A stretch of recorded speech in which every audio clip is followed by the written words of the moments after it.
இன்றைய வசனம் தியானத்தின் தலைப்பு நடக்க வேண்டிய வழியிலே.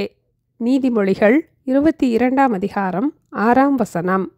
பிள்ளையானவன் நடக்க வேண்டிய வழியிலே அவனை நடத்து, அவன் முதிர் வயதிலும் அதை விடாதிருப்பான். ஆண்டவர் நம்மை நம்பி நமக்கு சுதந்திரமாக ஈவாக கொடுத்த பிள்ளைகளை நாம் கர்த்தருடைய வழியிலே சிறு வயதிலிருந்தே நடத்த வேண்டும். ஆண்டவரை நேசிக்க, ஆண்டவரிடத்தில் அன்பு கூற நாம் கற்றுக் கொடுப்போம். அப்போது நம்முடைய பிள்ளைகள் தங்கள் வாழ்க்கையின் எல்லா சூழ்நிலைகளிலும் ஆண்டவரை உறுதியாய் பற்றி கொள்வார்கள், பரிசுத்தமாய் தங்களை காத்து கொள்வார்கள். ஒரு சிறு உதாரணத்தின் மூலமாக இதை எளிதாக புரிந்து கொள்ளலாம். யானை மிகவும் பலமுள்ளது. அதை கட்டி போட்டு அடக்க யாராலும் முடியாது. ஆனால் அந்த யானையை அடக்குவதற்கு அது குட்டியாக இருக்கும் போதே அதை பழக்க வேண்டும்.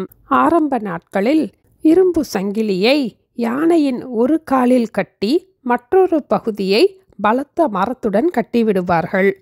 அந்த யானை ஓடுவதற்கு அதிகமாக முயற்சி செய்யும். ஆனால் அந்த சங்கிலியின் பலத்தை மீறி அதனால் ஓட முடியாது. அப்போது அந்த மரத்தை சுற்றி சுற்றி அதற்கு உரிய எல்லையில் அது அமைதியாக நடக்க பழகிவிடும்.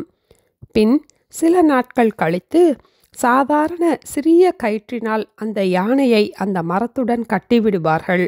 அந்த யானைக்கு அந்த எல்லையை மீற அந்த சிறிய கயிற்றை இழுத்து செல்லக்கூடிய பலன் உண்டு. ஆனால் அந்த யானை சிறு வயதிலிருந்தே அதற்குரிய எல்லையை மீறக்கூடாது என்ற கட்டுப்பாட்டில் வளர்த்ததால் அந்த எல்லையில் அமைதியாக வாழ பழகிவிடும். அந்த யானை குட்டிக்கு தன்னை கட்டியிருந்த கயிறு பலமுள்ளது என்று மனதிலே பதிந்து விடுகிறது. ஆகவே அது ஒருபோதும் தன்னுடைய எல்லையை மீறாது. இதுபோல நம்முடைய பிள்ளைகள் பிறந்ததிலிருந்தே அவர்களுக்கு வேத வசனங்களை வாசித்து காட்டுவோம். சிறு வயதிலிருந்தே வேத வசனங்களை கற்றுக் கொடுப்போம். இயேசு உன்னை நேசிக்கிறார். உன்னை நேசிக்கிற ஆண்டவரை நீயும் உன் முழு இருதயத்தோடும், உன் முழு மனதோடும், உன் முழு பலத்தோடும் நேசிக்க வேண்டும் என்று கற்றுக் கொடுப்போம். நம்மை நேசிக்கின்ற இயேசுவை நாம் துக்கப்படுத்தக்கூடாது. நாமும் அவரை நேசித்து பரிசுத்தமாய் வாழ வேண்டும் என்ற எண்ணம் பாவம் செய்யாதபடிக்கு நம்முடைய பிள்ளைகளை காத்துக்கொள்ளும். பிள்ளைகள் கீழ்ப்படியாமல் போகும்போது அந்த பிள்ளைகளை குறித்து கோபப்பட்டு அவர்களை நியாயம் தீர்க்காமல் அவர்களை கர்த்தருடைய வழியிலே நடக்க பழக்குவோம். பின் நாட்களில் எப்படிப்பட்ட பாவ சூழ்நிலைகளை பிள்ளைகள் சந்தித்தாலும் பரிசுத்தத்தோடு வேத வசனத்தின்படி தங்களை காத்து கொள்வார்கள். பிள்ளையானவன் நடக்க வேண்டிய வழியிலே அவனை நடத்து, அவன் முதிர் வயதிலும் அதை விடாதிருப்பான். ஜெபிப்போமா?